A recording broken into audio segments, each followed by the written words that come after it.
Et bonjour, chers amis, bienvenue pour cette nouvelle édition de Bonjour, c'est Prisme. La musique marche pas ce matin, mais c'est pas grave, on va faire quand même sans. C'est pas grave, je sais pas pourquoi elle marche pas ce matin, mais nous y allons ensemble ce matin pour une nouvelle édition. Bienvenue pour 32e édition de Bonjour, c'est Prisme. En ce lundi 11 mai, très content de vous retrouver évidemment. Ce matin, on va se retrouver pour les mêmes séquences habituelles, c'est-à-dire dans quelques instants l'actu du matin, le planning de la semaine aussi également.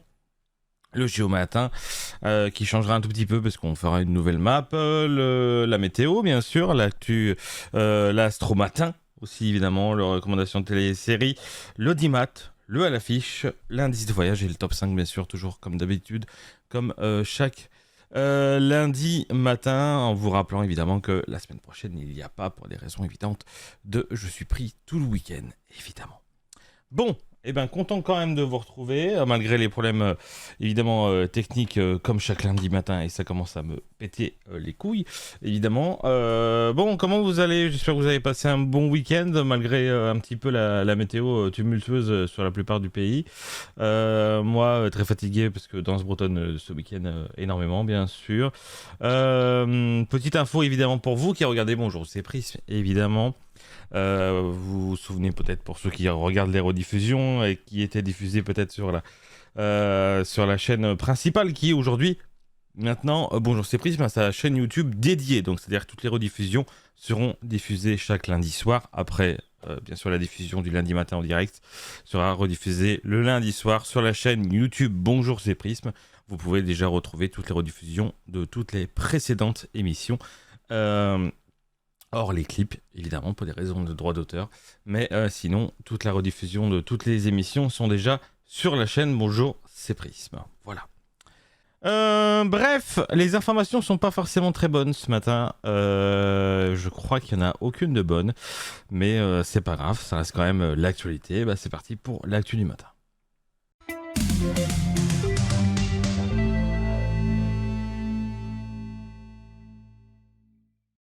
Je vois à mes yeux que je dors pas beaucoup en ce moment.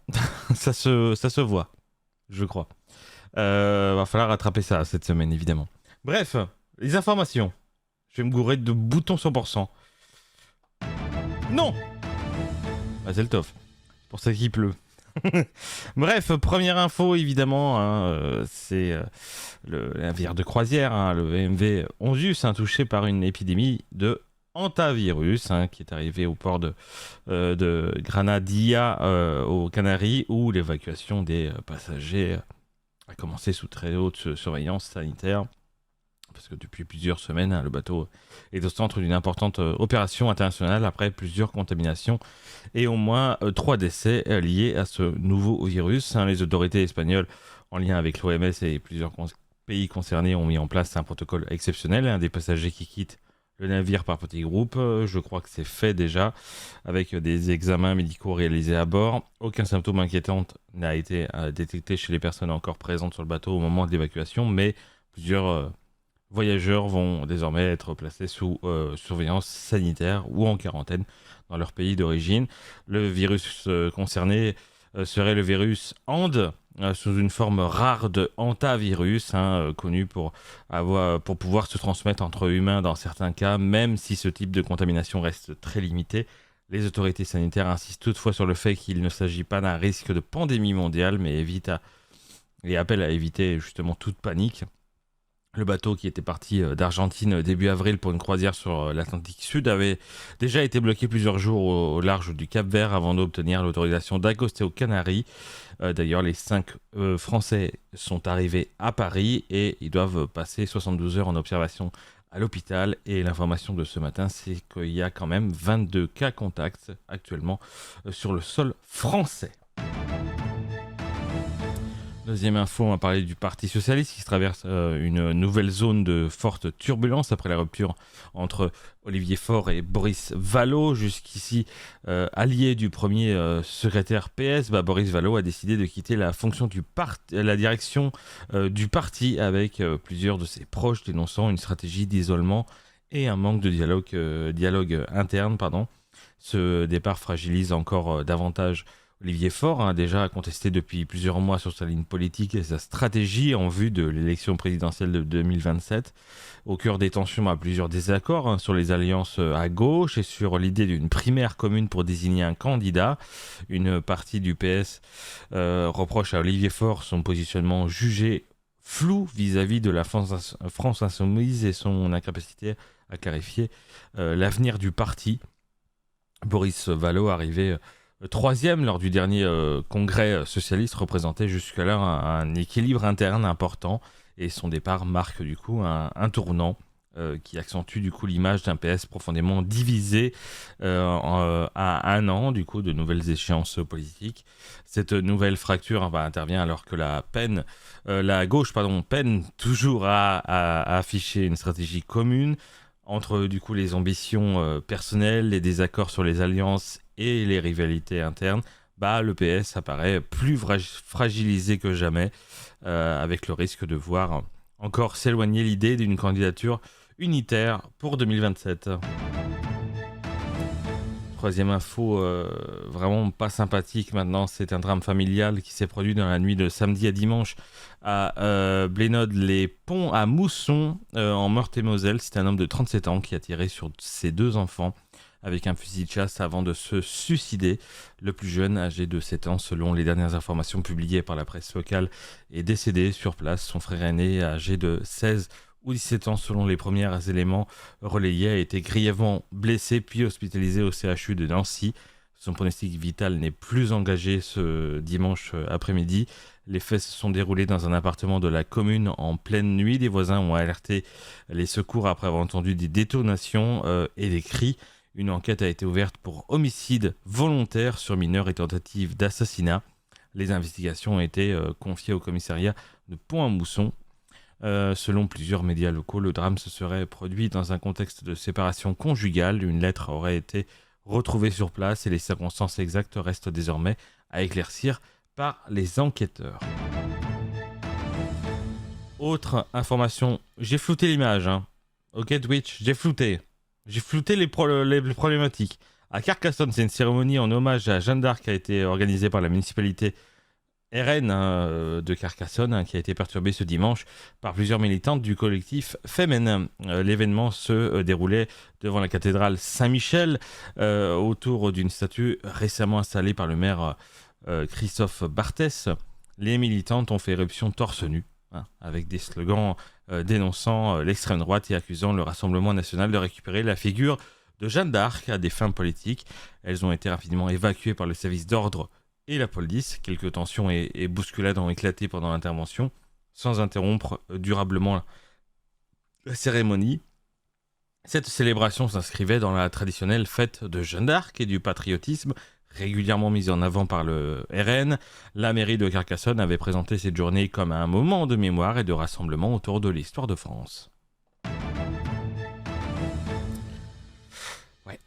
Et autre information, c'est la chanteuse galloise Bonnie Tyler, célèbre notamment pour son tube Total Eclipse of the Heart, qui traverse actuellement une période très compliquée sur le plan de la santé, parce qu'elle est âgée de 74 ans, qu'elle a été du coup maintenant hospitalisée en urgence au Portugal après de violentes douleurs abdominales. Les médecins ont découvert une perforation intestinale nécessitant une lourde opération chirurgicale. Selon plusieurs médias britanniques relayés par Paris Match, l'artiste aurait été placé dans un coma artificiel en soins intensifs. Son état se serait aggravé après l'intervention avec un arrêt cardio-respiratoire évoqué dans les premières informations. Et Bonnie Tyler serait toujours sur surveillance médicale étroite, même si peu de détails officiels ont été communiqués par son entourage pour le moment.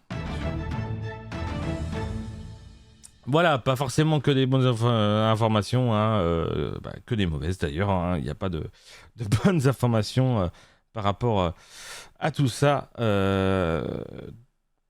Voilà, qu'est-ce que vous voulez dire d'autre là-dessus? Voilà. Bref, est-ce qu'on va découvrir ce que je vais vous diffuser cette semaine? Bon, ça change pas grand-chose par rapport à la semaine dernière, parce qu'on se fait kiffer là-dessus en ce moment. Mais voilà, on va quand même découvrir ensemble, bien sûr.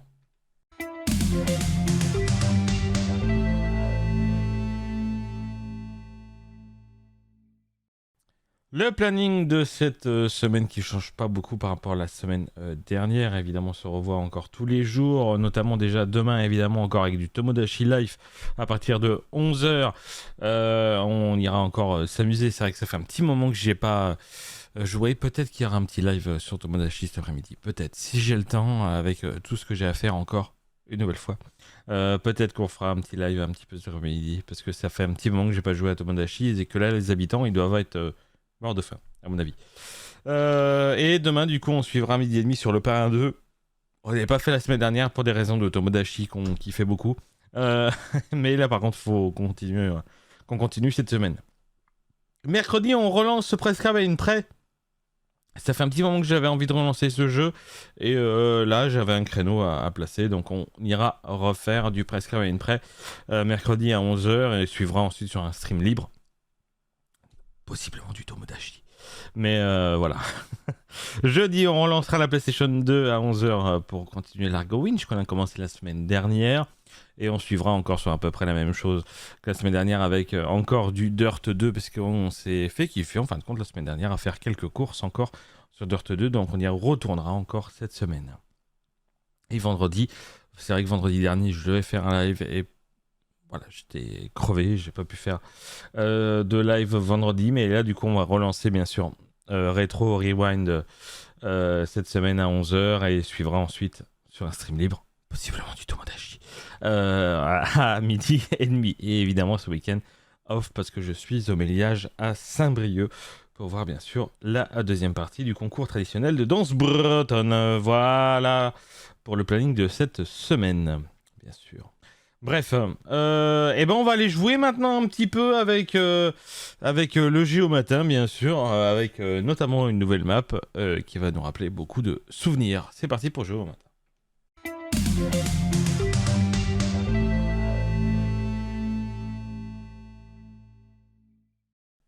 Et je prépare évidemment la petite musique habituelle, bien sûr. Ouais, une autre musique...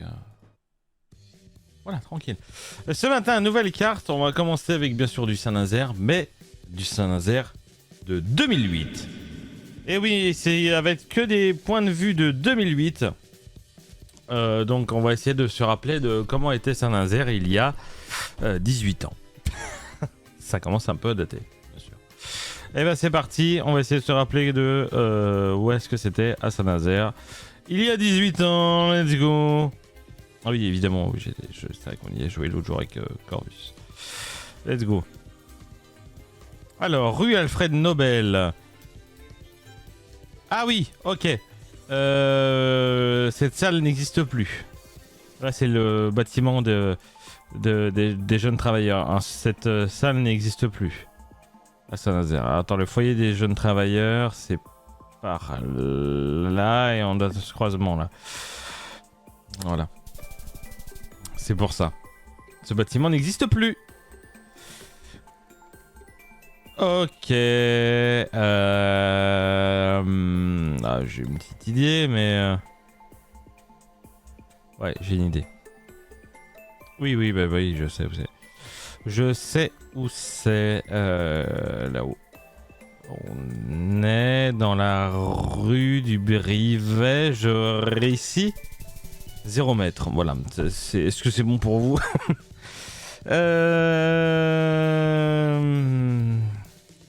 Avec les cuves qui n'existent plus là-bas, les cuves c'était sur la rue Henri Gauthier, ils étaient tous là.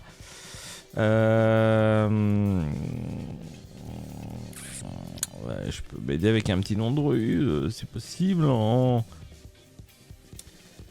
Dermury, ok, je suis au croisement avec Gabriel Péry. Ouais, allez, on va dire qu'on est par là. Hop, j'ai relancé. Hop, et ces ronds-points-là n'existent plus.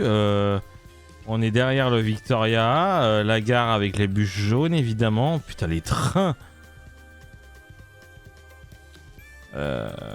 Ouais. Aujourd'hui, il y a un bâtiment, il y a les tours, là, maintenant. Donc on est à la gare, on est à l'entre-deux ronds-points, on est par là. 7 mètres, c'est bon, ok. Et là, oula, ça a changé ici. Oula, Oui, mais oui, nous sommes sur l'avenue Pierre de Coubertin. Alors pour placer, ça va être quelque chose. On est devant le Greta. Donc ouais, on est devant ce bâtiment-là. Aujourd'hui, là, il y a le gymnase Fogel. Là, il y a le collège, je sais plus comment il s'appelle, Anna Conti. Là, il y a la piscine Léo Lagrange qui n'existe plus. Donc ouais, et tous les arbres là n'existent plus. Ils sont tous 20 mètres et ça passe quand même. Et les 25 000. On refait encore. On va essayer de redécouvrir des endroits de l'époque. Oui, ok, d'accord. Nous sommes pas loin de là où on était avant. Problème, c'est que ça va me... Non, on est là. On est là. Ok. Ok.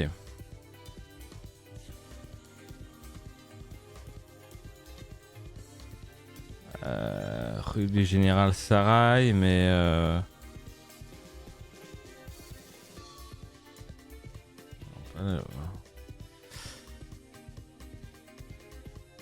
ouais, je vais mettre par là, mais 18 mètres, ça passe. Hop, et ben là on est à l'endroit où il y a l'aquapark actuellement là. C'est le parc paysager, mais il y a l'aquapark maintenant ici. Donc on est sur l'avenue de Léo Lagrange, on est en face de l'aquapark qui d'ailleurs n'est toujours pas représenté en bâtiment. On doit être par là. 22 mètres, ça passe encore. Là on arrive proche gare. Avec bien sûr le Ibis Budget qui aujourd'hui n'existe pas. On est rue de non, on n'est pas rue de Carburant.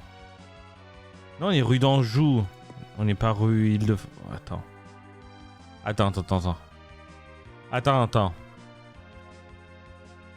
Non, on est rue Île-de-France, oui.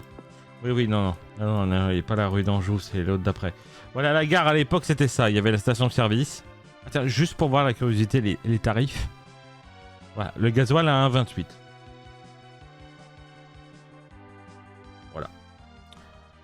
Voilà.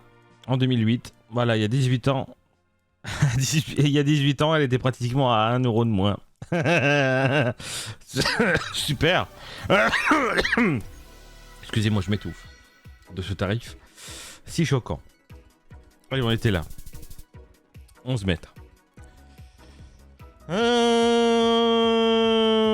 Oui, bien sûr.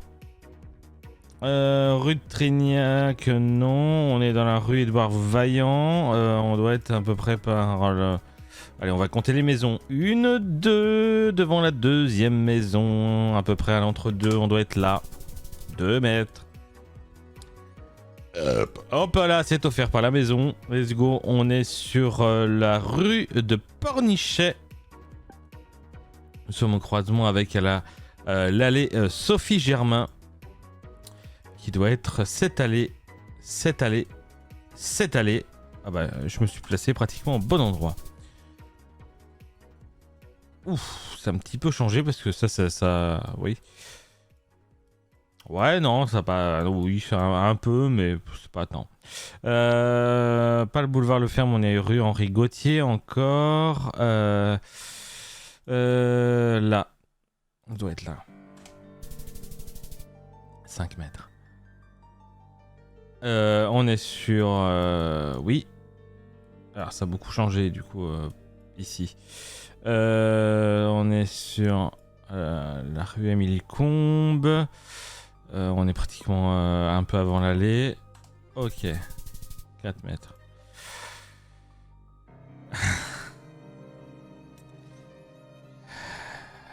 Voilà, il y en a certainement qui reconnaîtront ce coin. On est chemin de Porcé. Là.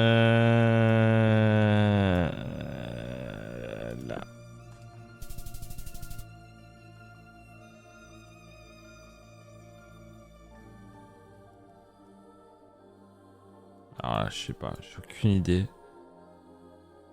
Ah, si, j'ai une idée, ça y est.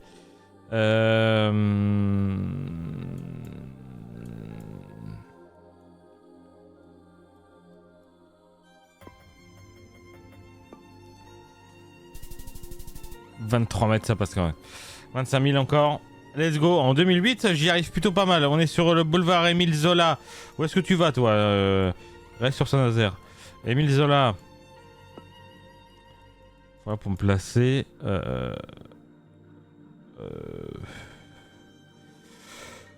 Oui, ok.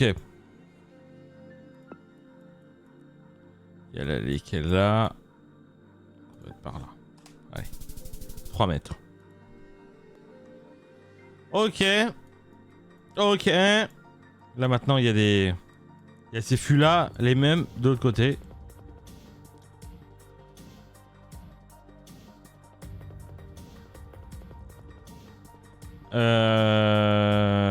Par là. Doit être par là. Ouais, 11 mètres. Jusqu'à quelle heure qu'on joue d'ailleurs? Oh non, c'est le clip à 47, il est 39. On est large. Qu'est-ce que tu veux que je cherche là-dedans en fait c'est la première fois qu'on va pas avoir, mais pour moi on est là-dedans. Ouais, voilà, on était pas loin. Allez, 200 mètres. Oui, ça on l'a eu. Je l'ai eu. C'est rue de la petite Californie, on est là. 1 mètre. Et là, c'est le rond-point avec l'ancienne Strand, là. Le rond-point de la map monde. Qui est là. 9 mètres. Rejouer. Le parking de Scone. Moi, je suis désolé, mais je suis toujours appelé comme ça. Le parking de la Redoute. Parce qu'avant, il y avait la Redoute à l'époque. Mais est-ce qu'il y avait... Non, je veux de l'autre côté, de l'autre côté, de l'autre côté, de l'autre côté, de l'autre côté. Voilà pourquoi j'ai appelé le parking de la Redoute. Ok. Voilà. Voilà pourquoi. Du coup, passage des Halles. Ouais, on doit être un peu plus par là. 16 mètres.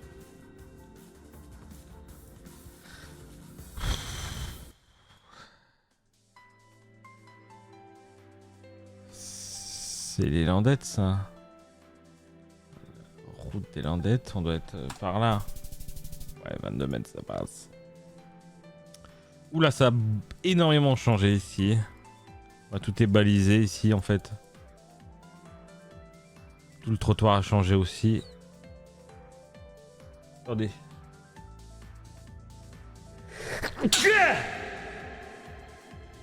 Allez, souhait, merci, non, c'est gratuit. Alors. On est entre deux, là. On est là. Ouh. Oula, le duplex. Intersport, oui, bien sûr. Là maintenant il y a le dragon ici. C'est là où on a fait notre animation grande tablée d'ailleurs. Sony Voyage. Oh, il y a un kebab maintenant ici. Ok.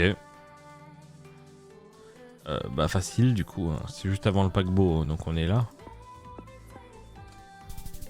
2 mètres. Là aussi ça a énormément changé, on est après la pointe, l'embouchure de la Loire, en fin de compte, ouais, ça, on doit être... Bah on est au croisement avec la rue des Cormorans en fait. En fait. Allez, on rejoue. Bien sûr, on est pas loin de là où on était. On est rue Albert Thomas. On a passé le croisement de la première rue. On doit être...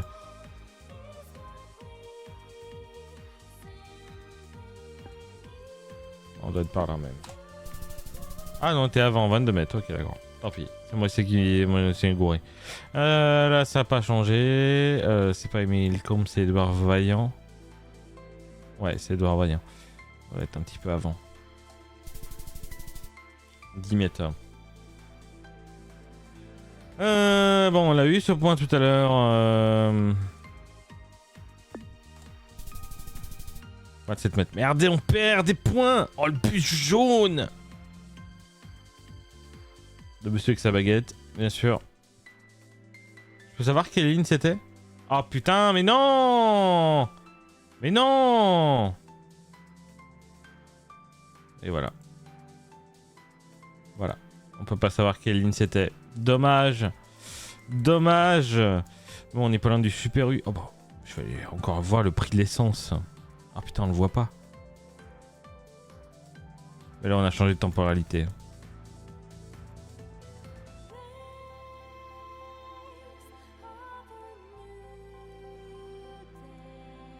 Ouais, ça devait pas très bien marcher à l'époque.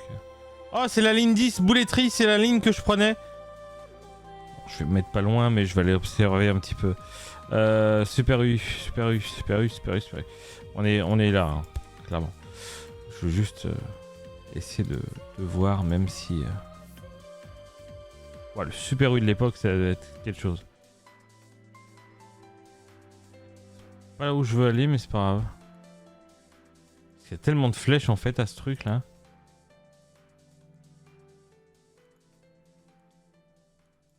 Non, on va pas voir, dommage. Ça bug. 3 mètres. Oula. Bah, on arrive sur la place commando. On est en face du... Oh, le 17 n'existe pas. Ah non. Mais oui, attends, c'est là où il y a le restaurant 17 maintenant. Le 17, il est là en restaurant. Ah ouais. Ah, c'était une habitation avant, d'accord. Bah c'est facile, on est en face du 17, le restaurant, le 16. Ah non, le 16 c'était même... Ah non, il est là le 16.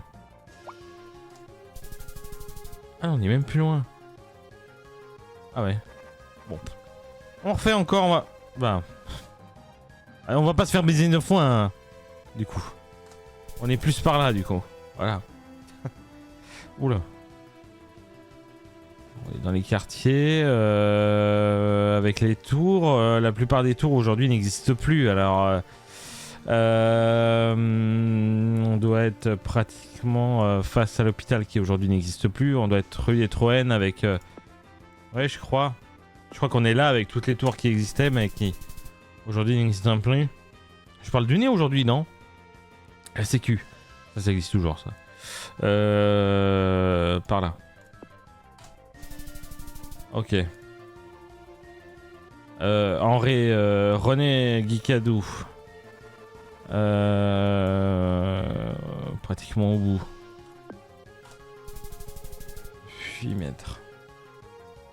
L'alerte de Méan.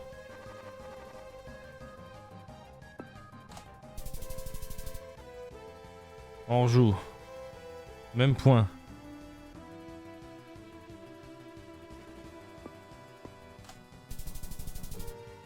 On recommence. Hop.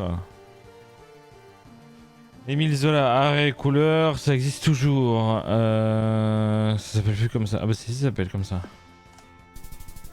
4 mètres. Le Plessis, qui aujourd'hui n'existe plus. Du tout. Pas qui déjà à l'époque n'existait plus, mais qui aujourd'hui c'est devenu... bah, plein de rues, hein, parce que tout ça c'était le Plessis avant. Tout ça. Qui aujourd'hui, bah non. Aujourd'hui c'est des habitations. En 2008, non. Il y avait des arbres tout le long du stade, parce que là du coup on est à l'UMP. Ah, il n'y avait pas tous les bâtiments là, toutes les maisons à l'UMP là. Ah bah c'est en train de se construire justement. Donc on est par là. On doit être devant. Ici. 10 mètres. On est à la bourre.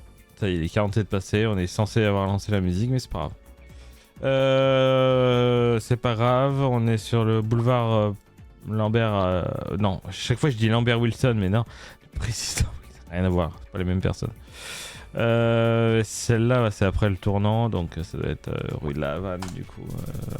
Chaque fois, je dis Lambert Wilson.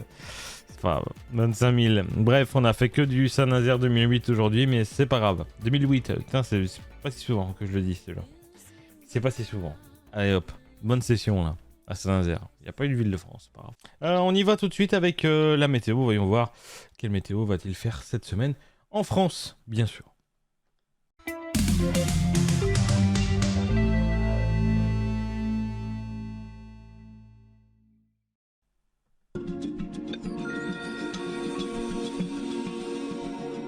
Alors, la météo de cette semaine, on va commencer bien sûr avec ce lundi 11 mai, avec une après-midi qui sera encore mitigée sur une grande partie du pays, avec un ciel souvent chargé et de nombreuses averses, parfois accompagnées d'orages vers l'est et le sud-est. Le soleil résiste tout de même près de la façade atlantique et autour de la Méditerranée, avec une ambiance un peu plus agréable bien sûr dans le sud, hein, avec des températures qui restent contrastées, avec seulement des 10 à 14 degrés dans les régions du nord et du centre sous les nuages, bien sûr, et jusqu'à du 20 à 23 degrés près de la Méditerranée. Donc ça sera une journée encore un peu instable, avec une France coupée entre fraîcheur du nord et puis douceur estivale dans le sud. Demain, amélioration assez nette sur une bonne partie du pays, avec des averses qui deviennent beaucoup plus rares, même si quelques gouttes pourront encore traîner du côté du sud-ouest et près de la Méditerranée. Ailleurs, le soleil fera de belles apparitions, malgré quelques nuages encore présents du centre jusqu'au nord, avec le Mistral et la Tramontane qui resteront un peu sensibles autour de la Méditerranée, mais le temps sera globalement plus calme, bien sûr. Plus calme, bien sûr. Côté température, on reste dans des valeurs de saison, hein, comptées entre les 12 et 17 degrés au nord et jusqu'à 20 à 22 degrés près de la Méditerranée et en Corse. Donc ça sera une journée plus agréable, plus lumineuse, avec enfin un vrai retour du calme après les fortes intempéries de ce lundi et de ce week-end, globalement. Cette semaine, ça va pas forcément non plus s'améliorer. Comme vous le voyez, effectivement, ce mercredi, il y aura une alternance d'éclaircies et d'averses sur une grande partie du pays, avec quelques pluies plus marquées vers le sud-est, avec des températures qui resteront fraîches encore pour la saison. Jeudi, retour d'un temps beaucoup plus perturbé, avec la pluie qui s'installera quasiment partout sur une ambiance bien grise du matin jusqu'au soir. Vendredi, amélioration progressive avec davantage d'éclaircies, même si quelques averses pourront encore circuler entre le centre et l'est du pays. Pour le week-end, le temps sera mitigé, avec un samedi encore assez nuageux, avec quelques ondées, notamment au sud, et dimanche qui s'annoncera un peu plus lumineux avec de belles éclaircies au sud-est. Et lundi prochain, nouvelle dégradation avec le retour de nombreuses pluies sur une large moitié du pays. Et côté température, cette semaine, on restera souvent entre les 14 et les 20 degrés l'après-midi, avec une sensation parfois un peu fraîche sous les averses. Voilà pour votre météo de ce lundi 11 mai. Aujourd'hui, on fête les Estelles. Le soleil s'est levé ce matin à 6h16 et se couchera à 21h18. De quoi, bien sûr, profiter de très longues journées maintenant désormais. Et la citation de la semaine nous rappelle que même quand le chemin est compliqué, c'est souvent notre manière d'avancer qui fait la différence. Donc on ne choisit pas toujours la route, mais on choisit la façon de la traverser. Voilà pour cette météo de la semaine. Bonne journée à tous, bien sûr.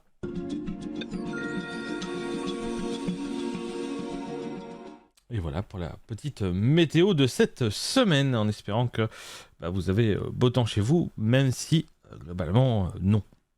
Hein, parce que c'est partout pareil en France. Voilà. On fera avec. On va aller voir maintenant ce que disent les astres pour cette semaine. Voir si ça sera bien ou un désastre.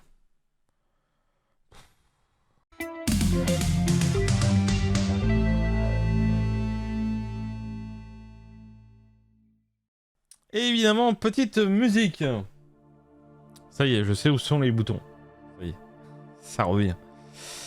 Hop. On commence bien sûr avec les béliers. Vous êtes tellement impulsifs cette semaine qu'on dirait un commentaire Facebook qui a pris vie. Pour l'amour, c'est 2 étoiles, vous confondez séduire et mettre la pression et ça devient gênant.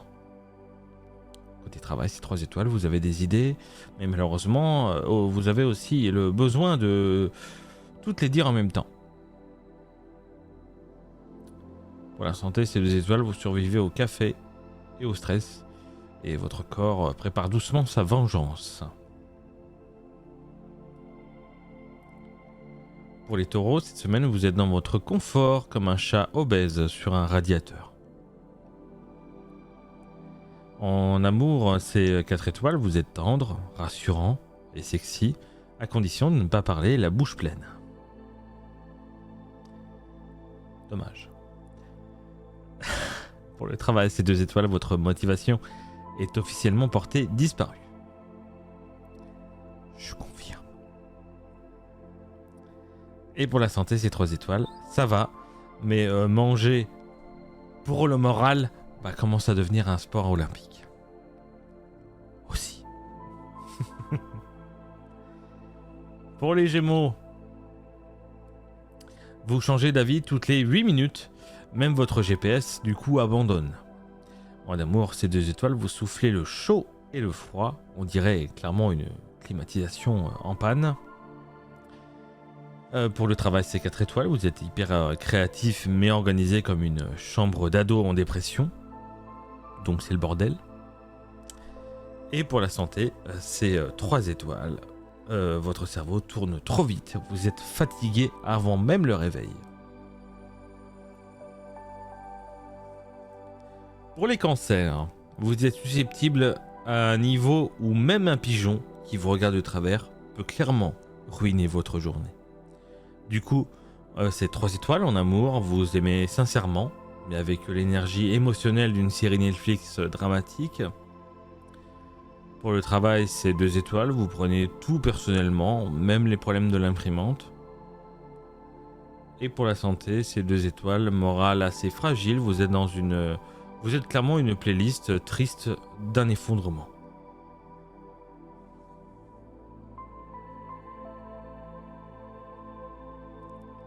Pour les lions, vous êtes convaincu cette semaine d'être la bonne personne, la personne principale de la planète. Malheureusement, parfois ça se voit.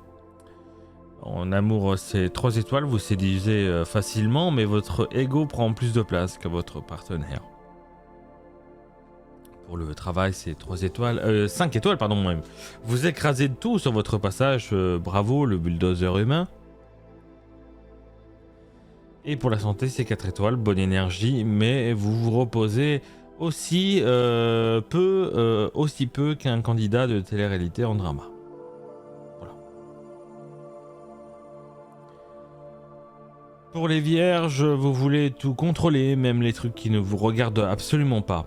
En amour, c'est 2 étoiles, vous cherchez la perfection. Résultat, vous trouvez surtout des raisons de râler. Pour le travail, c'est quand même 5 étoiles, efficacité monstrueuse, hein, vous êtes un tableur Excel avec des jambes. Voilà. Et pour la santé, c'est 2 étoiles, votre niveau de stress pourrait alimenter une petite ville.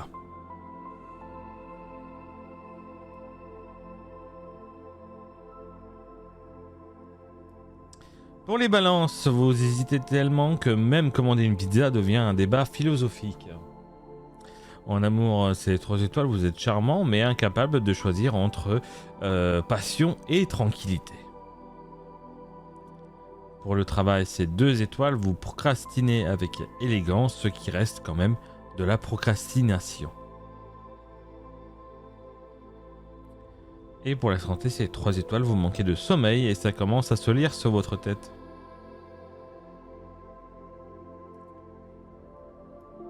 Pour les scorpions, vous êtes intense au point où même vos silences mettent mal à l'aise. Du coup, en amour, c'est 3 étoiles, vous aimez fort, parfois un peu trop fort, façon interrogatoire de police. Pour le travail, c'est 4 étoiles, vous êtes redoutable, efficace, un peu terrifiant d'ailleurs, hein, vous êtes vraiment un vrai collègue de série criminelle. Et pour la santé, c'est 3 étoiles, vous tenez bon, mais vos nerfs ressemblent à un câble USB tordu. Pour les sagittaires, vous voulez vivre libre, surtout libre de toute responsabilité. En amour, c'est 2 étoiles, vous aimez l'aventure, mais vous disparaissez dès qu'il faut être sérieux plus de 20 minutes. Pour le travail, c'est 2 étoiles aussi également. Vous faites semblant d'être occupé avec un talent presque artistique. Et pour la santé, c'est 3 étoiles. Bonne énergie de base, mais votre hygiène de vie ressemble à un lendemain de festival. Pour les Capricornes, vous êtes fiable, mais aussi chaleureux qu'une porte de prison un jour de pluie. En amour, vous êtes à 2 étoiles, vous avez des sentiments, mais on dirait qu'ils sont stockés dans un coffre suisse. Pour le travail, c'est 5 étoiles, vous êtes une machine de guerre, même vos collègues ont peur de votre productivité. Et pour la santé, c'est 3 étoiles, fatigue discrète, mais votre corps commence à envoyer des avertissements. Pour les Verseaux, vous êtes tellement dans votre monde qu'on devrait vous facturer un passeport intergalactique. Pour l'amour, c'est 3 étoiles, vous êtes fascinant et totalement incompréhensible. Au travail, c'est aussi 3 étoiles, vous avez de bonnes idées mais vous partez dans 14 directions différentes. Et pour la santé, c'est aussi 3 étoiles, vous avez une énergie assez instable, comme une connexion Wi-Fi dans un TER. Ça, c'est assez instable quand même. Voilà. Et pour finir, les poissons, vous êtes dans vos émotions comme un enfant perdu dans un Ikea, complètement dépassé. En amour, c'est 2 étoiles. Vous idéalisez tellement les gens que la chute devient presque un sport extrême. Pour le travail, c'est aussi 2 étoiles. Vous regardez votre écran avec intensité sans forcément travailler dessus. Et pour la santé, c'est aussi 2 étoiles. Fatigue émotionnelle, physique et mentale. Le trio gagnant. Et voilà pour l'horoscope de cette semaine, l'Astromatin, en espérant qu'il vous prédise évidemment de bonnes choses cette semaine. Allez, séquence que vous attendez bien sûr chaque semaine de ce que je vais vous recommander à regarder sur les plateformes de streaming et à la télévision. C'est bien sûr le recommandation télé et séries.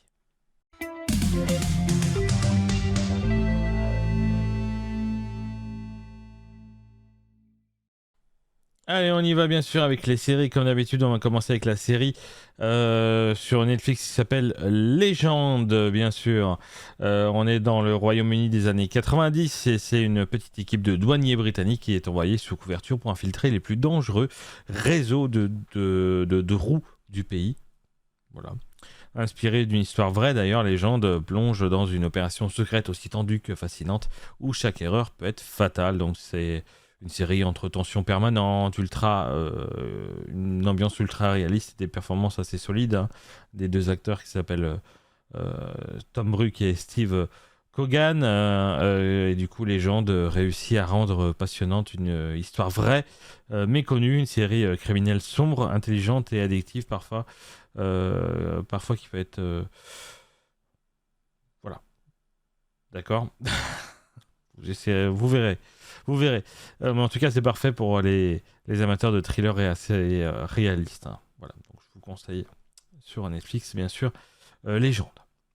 Deuxième série que je vous recommande, ça s'appelle Citadel sur Prime Video et je crois qu'elle est aussi diffusée sur M6. Je crois. En ce moment. Je crois. J'espère que c'est la même.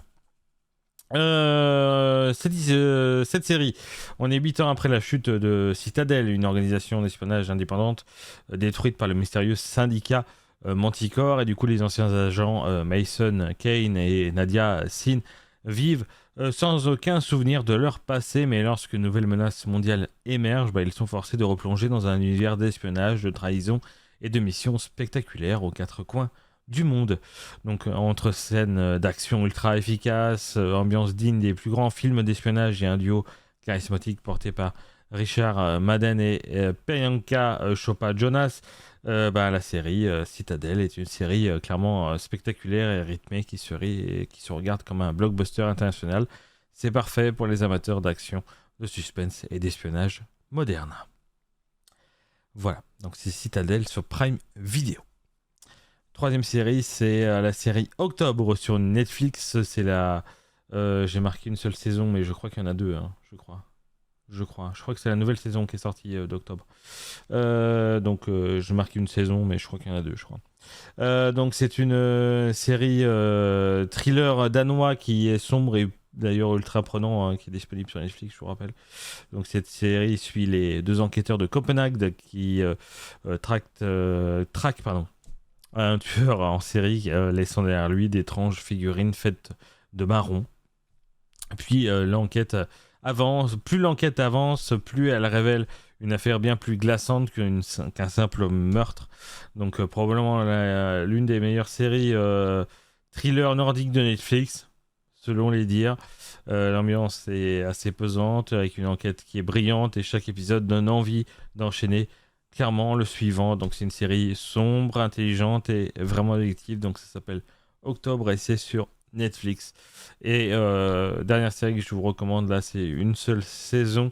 Ça s'appelle Dying for Sex sur Disney+. Après le retour de son cancer du sein, c'est l'histoire de Molly qui décide de reprendre clairement sa vie en main, parce qu'elle quitte son mari après 15 ans de mariage et se lance dans une exploration aussi intime qu'inattendue de sa sexualité, accompagnée jusqu'au bout de sa meilleure amie Nikki. Donc c'est une série bouleversante, drôle et crue, incroyablement humaine d'ailleurs.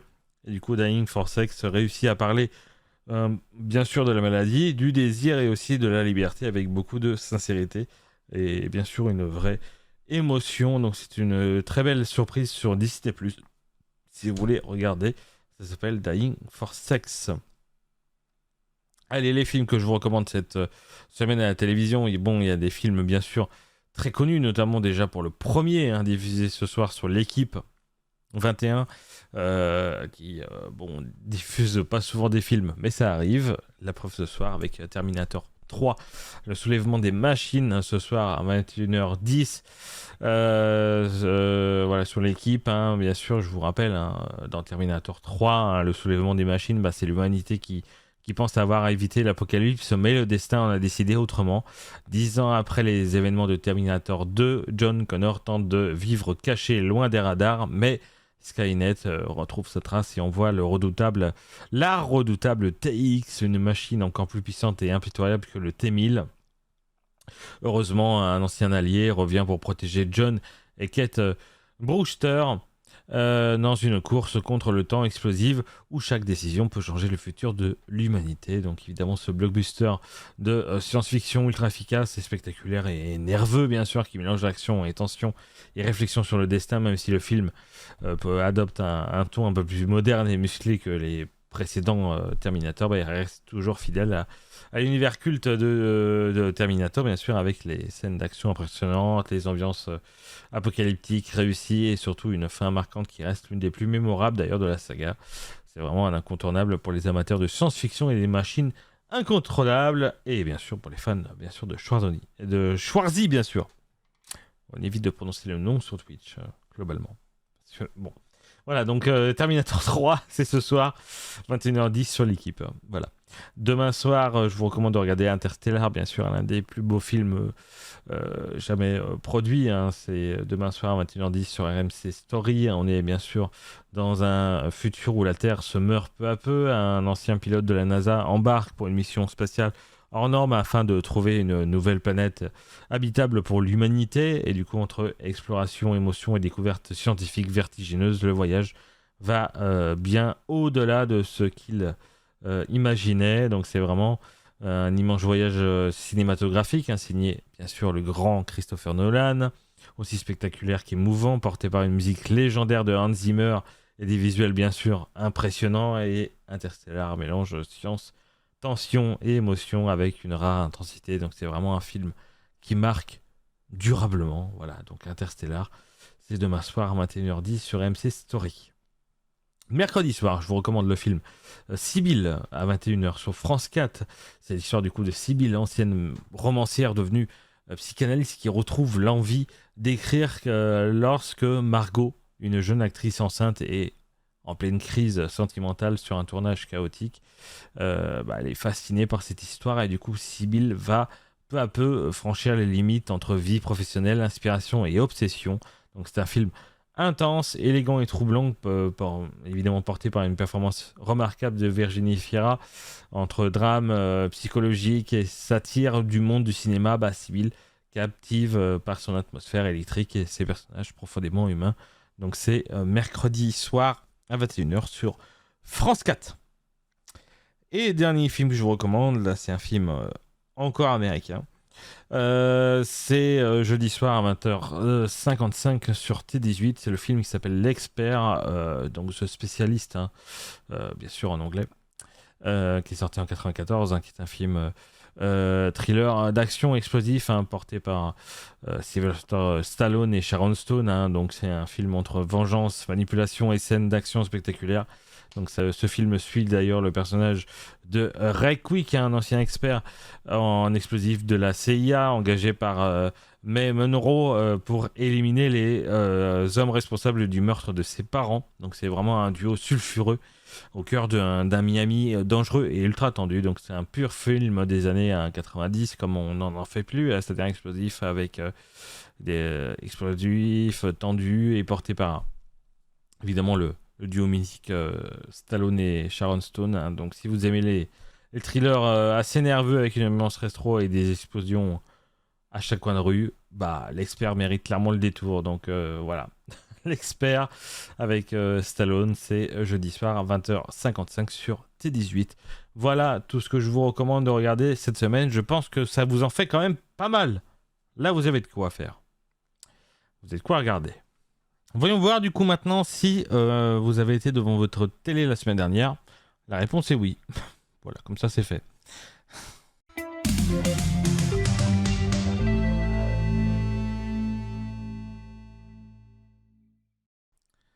Alors, les audiences de la semaine dernière en prime time, en quatrième meilleure soirée de la semaine dernière, c'était jeudi soir avec, bien sûr sur TF1, le deuxième film de la saga de la 7ème compagnie. On a retrouvé la 7ème compagnie qui a réuni 3 484 000 téléspectateurs, suivi derrière sur France 3 de Cassandre avec 2 862 000 téléspectateurs. Sur M6, suivi derrière de Top Chef avec 1 248 000 téléspectateurs. Derrière, il y avait un nouvel épisode de Envoyé spécial sur France 2 avec 1 99 000 téléspectateurs. Ce soir-là, il y avait par exemple encore il y a que la vérité qui compte sur W9 avec 732 000 téléspectateurs. Il y avait le retour de la momie sur Sister avec 307 000 téléspectateurs. Il y avait sur TMC Une famille en or avec 269 000 téléspectateurs. Et est arrivé en dernier ce soir-là, pas trop dégueulasse, encore ça va, RMC Découverte Vintage Mécanique avec 149 000 téléspectateurs. Voilà, pas trop mal. Troisième meilleure soirée de la semaine dernière, c'était vendredi soir, le 8 mai, sur France 2, le retour de Tropique Criminel, enfin dans le classement avec 3 715 000 téléspectateurs, suivi derrière de Mask Singer avec 2 435 000 téléspectateurs. Sur France 3, il y avait les 50 ans de numéro 1 des Carpentiers avec 2 020 000 téléspectateurs, suivi derrière sur M6 en 4e position de Pékin Express au Royaume des Dragons avec 1 381 000 téléspectateurs. Ce soir-là, je vous avais recommandé de regarder les vacances de Mr Bean sur Gulli qui a réuni 366 000 téléspectateurs. Derrière, il y avait encore une rediffusion de La Boum avec Sophie Marceau sur TFX avec 311 000 téléspectateurs. Et est arrivé en dernier de ce soir-là, encore à nouveau RMC Découverte avec un documentaire sur Stalingrad au cœur de la bataille des 2 millions de victimes avec 134 000 téléspectateurs. C'est pas encore trop dégueulasse. Deuxième meilleure soirée de la semaine dernière, c'était sur France 3, Le Voyageur, avec 3 797 000 téléspectateurs. C'était le lundi 4 mai, lundi dernier, suivi sur TF1 de Bref 2, avec 2 098 000 téléspectateurs. Sur M6, on avait du Marié au premier regard, avec 2 8 000 téléspectateurs. Et sur France 2, la 37e Nuit des Molières avec 1 213 000 téléspectateurs, ce qui est pas terrible pour une Nuit des Molières. Ce soir-là, je vous ai recommandé le film The Passenger sur TF1 Série Film qui a réuni 466 000 téléspectateurs et est arrivé en dernier ce soir-là. À nouveau RMC Découverte avec un reportage sur Elon Musk, les secrets de son incroyable conquête spatiale qui a réuni 96 000 téléspectateurs. Ça peut encore aller. Et la meilleure audience de la semaine dernière, c'était le retour de Captain Marlowe sur France 2. C'était mardi dernier avec 3 963 000 téléspectateurs. Suivi derrière sur TF1 de Koh-Lanta, bien sûr encore les reliques du destin avec 3 035 000 téléspectateurs. Sur France 3, il y avait Un pas de côté. Voilà, je sais pas ce que c'est. Avec 1 128 000 téléspectateurs. Et suivi derrière sur M6 de Citadelle, justement, avec 1 068 000 téléspectateurs. Ce soir-là, sur Arte, il y avait les tribunaux d'Hitler avec 575 000 téléspectateurs. Voilà. S'il y avait sur Sister le château de ma mère, pas la vraie, hein, pas la mienne, mais voilà, qui a réuni 393 000 téléspectateurs. Et sinon, est arrivé en dernier, non pas RMC Découverte, mais C'est Star avec 100 jours avec les douanes en action, qui a réuni 198 000 téléspectateurs, ce qui est clairement pas dégueulasse pour les dernières audiences de soirée. Donc franchement, vous étiez vraiment devant votre télé la semaine dernière. Donc on verra bien si vous l'êtes à nouveau cette semaine avec tout ce que je vous ai recommandé, et puis possiblement avec tous les programmes qui seront diffusés à la télévision. Malgré que la télévision n'est toujours pas exceptionnelle non plus à regarder. C'est pour ça qu'on regarde des émissions comme Bonjour c'est Prisme sur Twitch par exemple. Voilà. On continue avec le à l'affiche. Voyons voir maintenant quels sont les films majeurs qui sortent cette semaine au cinéma.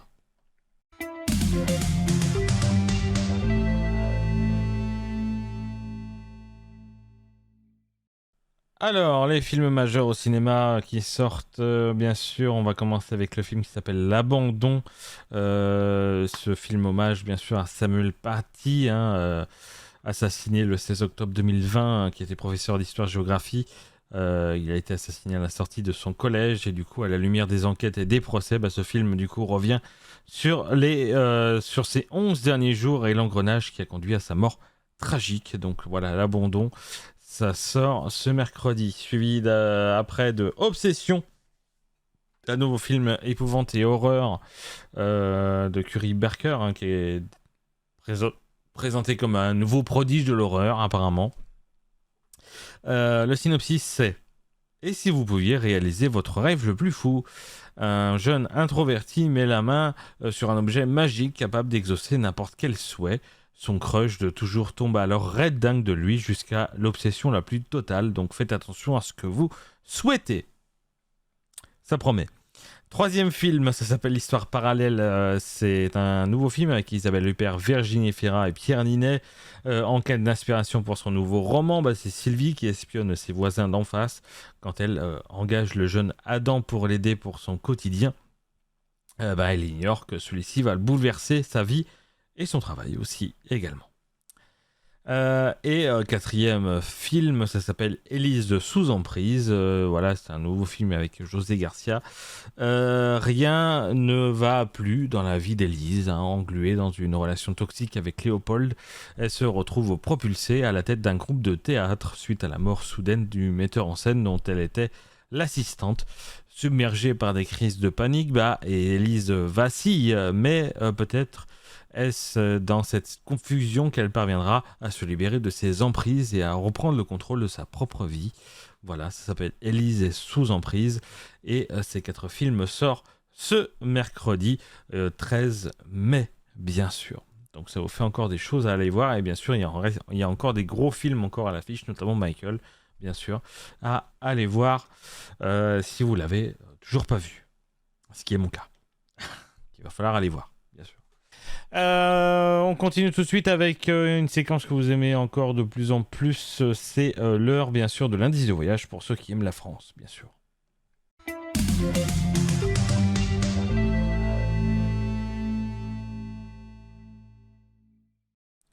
Allez, on se met dans l'ambiance. Pour ceux... Non, mais tu peux me mettre autre chose. Voilà, tranquille. Bien sûr. On commence toujours avec la même phrase. Il y a des endroits en France qui donnent l'impression d'avoir été oubliés par le temps. Des lieux où, dès les premières minutes, on a cette étrange sensation d'être minuscule. Et aujourd'hui, dans Indice de voyage, je vais vous emmener dans un endroit comme ça. Un lieu caché sous la roche, au cœur d'un décor presque sauvage, où l'eau a travaillé pendant des années, enfin bref, des milliers d'années, dans le plus grand des silences.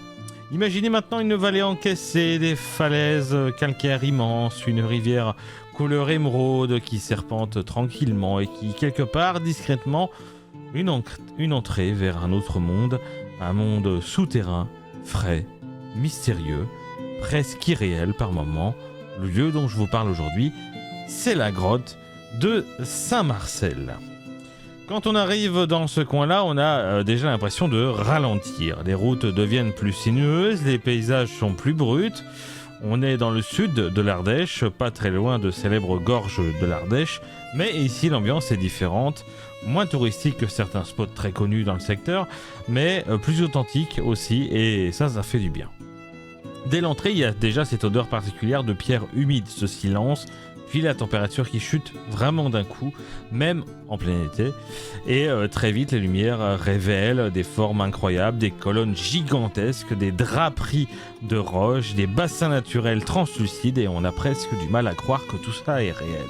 Et pourtant, ce décor n'a pas été créé par l'homme. C'est la nature qui a tout sculpté lentement, très lentement même. La grotte s'est formée grâce à l'eau qui s'est infiltrée dans le calcaire pendant des centaines de milliers d'années, goutte par goutte. Et ce qui est fou, c'est de se dire que certaines concrétions mettent parfois un siècle carrément à pousser, voire même de quelques centimètres seulement. Autant dire qu'ici, du coup, le temps n'a pas du tout été le même à la même échelle que nous, en fin de compte. Mais ce lieu ne raconte pas seulement une histoire géologique, il a aussi connu des épisodes historiques assez marquants. Pendant la Seconde Guerre mondiale, une partie de la grotte a servi d'usine secrète, oui carrément, parce qu'il y a des résistants qui y fabriquaient du matériel militaire à l'abri des bombardements. Il fallait quand même oser installer une activité sous terre dans un endroit pareil. Et aujourd'hui encore, certains espaces gardent la mémoire de cette période et ça donne une dimension supplémentaire à la visite. On ne regarde plus juste les roches magnifiques, mais on pense aussi aux gens qui ont vécu ici cachés sous les tonnes de pierres. Et puis il y a les anecdotes plus insolites, par exemple cette grotte est connue pour posséder l'un des réseaux souterrains les plus vastes d'Europe. Les visiteurs classiques ne voient qu'une partie du site, mais derrière, il y a des spéléologues qui continuent encore d'explorer des kilomètres de galeries. Certaines portions sont immenses, d'autres extrêmement étroites. Il existe même des siphons souterrains.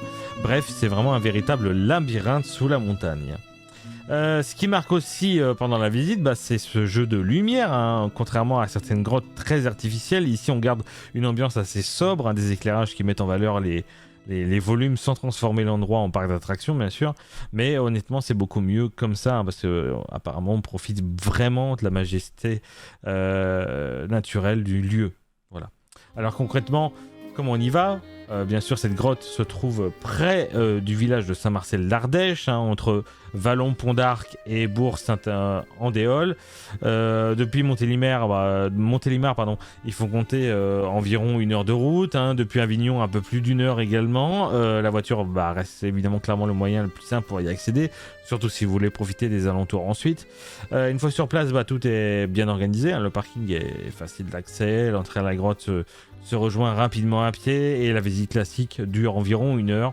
Et franchement, ça passe très vite parce que le parcours est accessible au plus grand nombre, même si ça grimpe un peu par endroits. Bon, rien de dramatique, mais il vaut mieux prévoir encore des chaussures confortables évidemment. Et surtout, prenez une petite veste parce que même quand il fait 35 degrés dehors, parce qu'à l'intérieur, ça tourne aux autour des 14 degrés toute l'année. Donc c'est vraiment une première bouffée d'air qui surprend toujours. Voilà. Il existe aussi des visites plus sportives pour ceux qui aiment l'aventure, mais là on part avec un casque, combinaison et parfois même un peu d'escalade souterraine parce qu'on découvre des parties plus sauvages du réseau. Alors évidemment c'est pas la même expérience, c'est pas le même tarif non plus, mais pour les amateurs de sensations et de spéléologie ça peut être incroyable évidemment. Concernant la meilleure période pour visiter, c'est le printemps et le début de l'automne, ce qui sont toujours idéaux. Il y a moins de monde et des températures extérieures qui sont agréables et des paysages ardéchois qui sont évidemment magnifique. Après l'été évidemment reste toujours très populaire, notamment parce que la grotte offre une vraie pause fraîcheur pendant les grosses chaleurs, et honnêtement rentrer là-dedans après une journée à 38 degrés, c'est presque un luxe clairement. Et autour il y a énormément de choses à voir. Il y a évidemment les gorges de l'Ardèche bien sûr, avec leur point de vue superbe et les descentes en canoë. Il y a le célèbre pont d'Arc aussi, cette arche naturelle gigantesque qui semble posée au-dessus de la rivière. Vous avez aussi également des villages magnifiques comme Éguez ou Balzaduc, Balazuc, pardon. Je je confonds toujours, avec leur petite ruelle en pierre et des terrasses perchées, hein, et puis côté gastronomie, hein, évidemment on est en Ardèche, hein, donc entre les fromages, la crème de marron, les vins locaux et les produits du terroir, bah, autant vous dire qu'on mange très bien. Mais au fond, pourquoi ce lieu vaut vraiment le détour? Bah, je crois parce qu'il évoque quelque chose d'assez rare aujourd'hui. On passe nos journées clairement dans le bruit, devant les écrans, les notifications. Et là, pendant 1 heure, bah, tout est ralenti. On regarde simplement la roche, l'eau, les formes. On écoute le silence, un vrai silence. Et ça, franchement, ça fait du bien.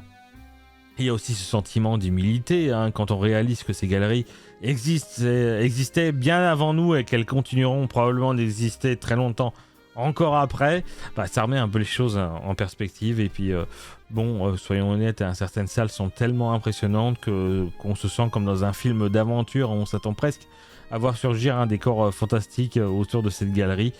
Donc, je vous rappelle que ce lieu dont je vous parle aujourd'hui, c'est la grotte de Saint-Marcel. C'est un site spectaculaire, parfois un peu dans l'ombre des grands incontournables touristiques de l'Ardèche, mais qui mérite clairement largement qu'on s'y arrête. Donc si vous aimez les endroits qui mélangent nature, histoire, mystère et dépaysement, alors franchement, mettez cette grotte sur cette liste, sur votre liste, parce qu'il y a vraiment des voyages qu'on oublie vite, et il y a ceux qui restent gravés quelque part comme une lumière au fond de la pierre, bien sûr.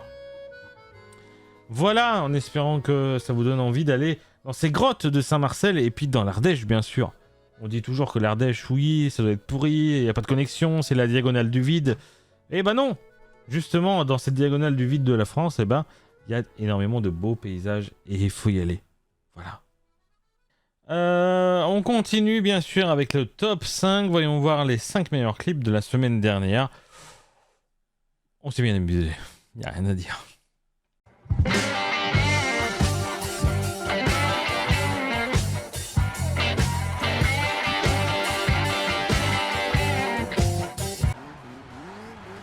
On a fait 7 minutes et demie de course là, j'en peux plus. Qu'est-ce que c'est chiant les toilettes payantes. Non, je vais pas me faire baiser à la fin. Ah non. Oh. Ah ça.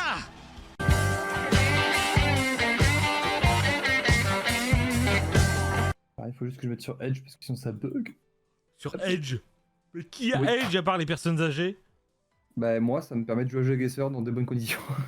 Ouais mais c'est vrai que t'as un PC de merde toi aussi. Et mais ta gueule, tu veux quoi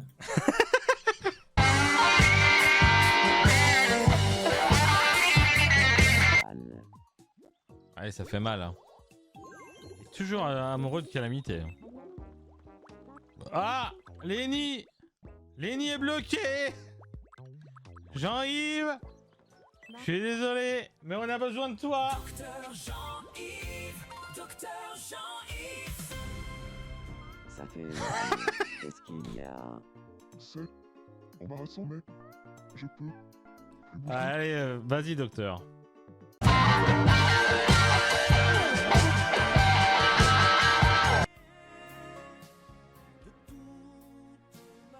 Pourquoi il me met ça comme musique, MDR? Je suis un géant de papier. Quand je nage et que c'est profond, là du coup je dis que j'ai papier. Bref. Le gros con.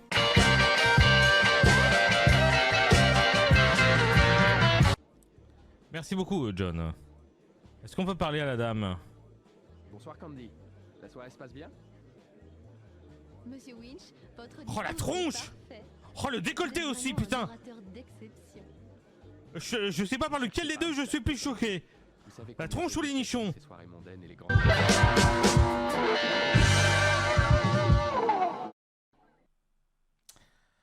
Voilà. Voilà, on s'est bien amusé avec Corvus la semaine dernière, sur Tomodachi, Largo Winch, on a fait plein de choses évidemment et on fera autant de choses encore cette semaine. Je crois qu'on arrive pratiquement à 600 clips hein, déjà là, depuis le début de la saison. C'est énorme, évidemment, depuis le début de la saison, mais c'est très bien. On se fait plaisir, c'est la preuve. Merci à vous de m'avoir suivi pour cette édition. On termine, il est midi. Voilà, c'était un petit peu chaotique au début, mais bref, on a réussi à la faire, c'est quand même cette émission. Bon, j'ai deux propositions à vous faire pour évidemment le clip de la semaine. Je vous propose de choisir entre Bonnie Tyler, Total Eclipse of the Heart, et justement Liane Folly qu'on vient d'écouter avec On a tous le droit. C'est les deux chansons qui m'a donné des frissons aujourd'hui un petit peu. Bon, autrement avec bien sûr avec David si seulement, mais ça c'est déjà été le clip de la semaine. Donc je voulais choisir entre Bonnie Tyler et Liane Folly, même si je vous dis que j'ai une petite préférence pour la chanson de Liane Folly. Même si j'aime beaucoup la chanson de Bonnie Tyler aussi, évidemment. À vous de choisir, évidemment. Je vous laisse quelques secondes pour envoyer votre SMS, bien sûr, pour la personne concernée, ou d'écrire sur le chat, évidemment, pour les autres. Voilà. Le chat pour les jeunes, le SMS pour les vieux. Pour les anciens, allez, on va dire. Je vais me faire engueuler. Je vais me faire engueuler mercredi, je vais me faire taper dessus. Mais c'est pas grave. Si vous voulez envoyer, hein, si vous choisissez pas, c'est moi qui va choisir. Hein. Je vous le dis tout de suite. Hein. Si vous choisissez pas, je choisis. La musique, le suspense. Bonnie Tyler. Eh ben, ça sera Bonnie Tyler. Allez, c'est parti. J'accepte. Bonnie Tyler, bien sûr. Avec Total Eclipse of the Heart, bien sûr.